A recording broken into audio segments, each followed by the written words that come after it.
Well, thank you very much, James, and especially for thanking Pilar for the work she's been doing as a chair, and also for the corporates which actually form the basis of this foundation together with members of the European Parliament we see already around. I mean, actually, thank you also very, very much to the guests who are coming, because it is probably a specific Belgium torture to be inside if it's sunny outside, because you do not have so many hours of sun. But of course, also the assistants, Maria Rosa and her team, who actually make sure EIF works the way it does.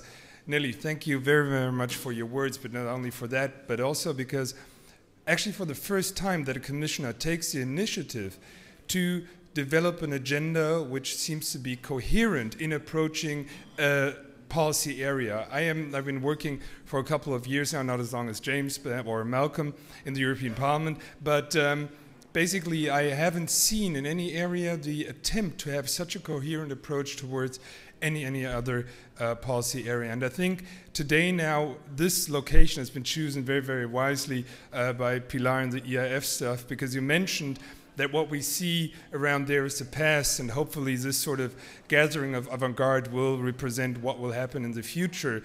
And you mentioned a couple of issues, James, also, and I would actually add to the questions James put forward is how do we actually overcome what we would consider as sort of digital illiteracy also among citizens? How do we extinguish the digital gap or divide between our societies? Because only around half of Europe's population is online and working on e-business. We have 250 million people who are not. And we have to keep in mind that society also will be depending on those and how we integrate all these people or not.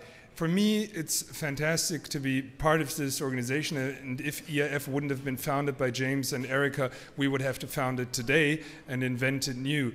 Because what we see, and myself, I'm being born into it, is the weaving in of information technologies into the analog world, into the real life. And one day, there will be no separation anymore between digital and analog, because we see the developments, be it e-health you mentioned, be it in other areas, we see it in e-learning.